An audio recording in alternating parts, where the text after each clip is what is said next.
Hello বন্ধুরা, আজকে তোমাদের মাঝে নিয়ে আসছি আমাদের লেচু তোমরা নিজেরা কীভাবে এঁকে রং করবে।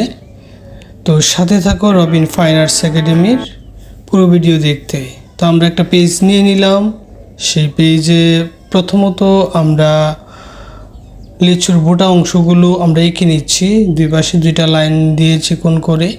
তারপরে আমরা পাতা এঁকে নেব, দুই পাশে দুইটা একই রকম পাতা দেব। খুবই সহজ পাতা। তো পাতার মাঝখানে আমরা লিচুর বোটা অংশগুলো দিয়ে দিই। তো একটা বোটা অংশে অনেকগুলো লিচুর যে জুপগুলা থাকে বা শেপটা অনেকটা ডিম্বাকৃতির মতো বা নিচের অংশে একটু চিকন করে দিবে। তবে বোটা অংশগুলো দিবে অনেকগুলো,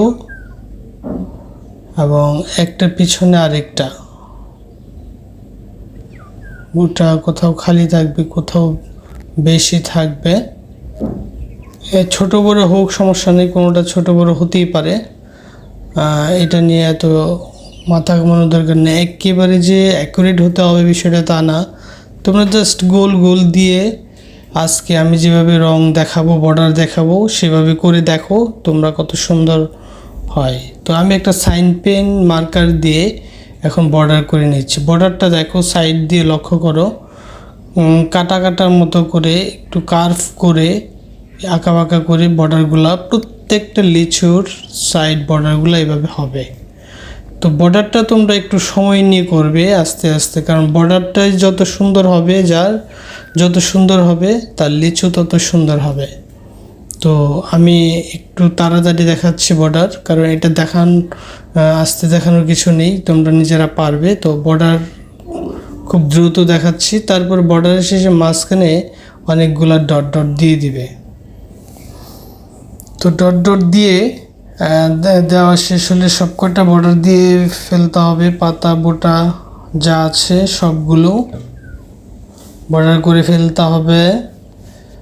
তারপরে এই হচ্ছে বর্ডার শেষ। এবার আমরা ইরেজার দিয়ে মুছে দেব, পেন্সিলের লাইনগুলো সুন্দর করে মুছে দেব।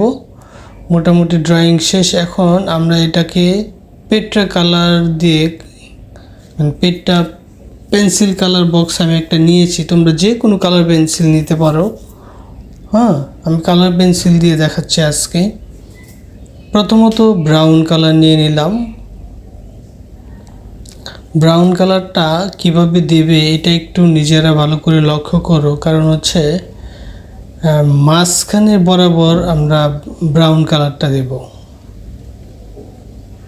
মাঝখানে, এবং পুরো গাঢ় করে দিচ্ছে না, কোথাও কোথাও হালকা, কোথাও গাঢ় করে এভাবেই আমরা আস্তে আস্তে দিচ্ছি। তো এইটা আসলে প্রতিটা একই রকম হবে, প্রতিটা লিচুর মাঝখানে একই রকম হবে। তো সেটা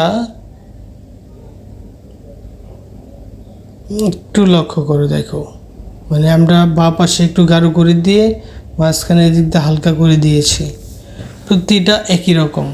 এখন আমরা নিয়েছি অরেঞ্জ কালার, মানে ব্রাউন কালারের পরে অরেঞ্জ কালারটা ওইটাতেই মিক্সড করে দেব আমরা। তো এটাতে মিক্সড করে দিচ্ছি। তো এইটাকে মিক্সড করার পরে জাস্ট অরেঞ্জ কালারের পরে আমরা হলুদ কালারটা করে ফেলবো, মানে ইয়েলো কালার। দেখো ব্রাউন আর অরেঞ্জ একই জায়গায় দিয়েছি, এখন হলুদ কালারটা জাস্ট মিলিয়ে দিচ্ছি, বিশেষ করে নিচের অংশগুলো। তো এটা আসলে নিজেরা লক্ষ্য করার বিষয়। রংটা খুব গুরুত্বপূর্ণ, কারণ অনেকেই রং প্রপার করতে পারে না। তো লিচুর আসলে অনেক কালার হয়। এখন আমি যে কালারটা নিয়েছি সেটা হচ্ছে পিঙ্ক কালার। পিঙ্ক কালারটা পুরাটাই উপরের দিকে আমরা চাইলে গাঢ় করে দেব। যদি মনে করো যে কোথাও একটু সাদা রাখতে পারো, তো আমি গাঢ় করে দিচ্ছি। হালকা কোথাও একটু কয়েকটাতে সাদা রেখে দিচ্ছি। তো তো নিচেও চাইলে দিয়ে দিতে পারো হালকা হালকা করে। তো একটু লক্ষ্য করো, কারণ হচ্ছে লিচু এক এক অঞ্চলে এক এক রকমের কালার হয়ে থাকে, কারণ বেশিরভাগই আমরা সুন্দর দেখাই যেটাতে পিঙ্ক কালার থাকে, অনেকটা পিঙ্ক, ব্রাউন, ইয়েলো একটা ব্যাপার থাকে। তো পিঙ্কটাকে যতটুকু গাঢ় করবে ততটুকুই আরও সুন্দর হবে। উপরের মুখের দিকে একটু পিঙ্ক পিঙ্ক। তো গোলাপি রঙটা দেখতে খুবই সুন্দর দেখায়। তো মোটামুটি লিচু গাছগুলো প্রায় শেষের দিকে। লিচুটা শেষ হলে আমরা লিচুর বোটার অংশটুকু আমরা ব্রাউন কালার আর সাথে ব্রাউন অথবা বাদামি রং সাথে হলুদ দিয়ে মিক্স করে দিতে পারো। আমি ব্রাউনটা দিচ্ছি শুরুতে, অর্ধেক করে দিচ্ছি, পুরোটা দিচ্ছি না, কারণ বাকি অংশটুকু আমরা হলুদ দিয়ে দিচ্ছি। আমি চাইলে বাদামিও দিতে পারো তোমরা। তো আমি হলুদ দিয়ে দিচ্ছি, ইয়েলো। তো এটা পুরাটা শেষ হয়ে গেলে পাতার রং তো আমরা জানি, পাতার রং সবুজ এবং হালকা সবুজ দুইটা মিক্সড করে তোমরা দিতে পারো। তো পাতাটা খুবই তো সহজ, এটা বলার অপেক্ষা রাখে না।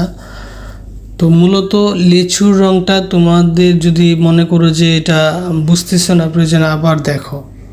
তো মোটামুটি শেষ হয়ে গেল, কেমন হলো জানাবে। ধন্যবাদ সকলকে।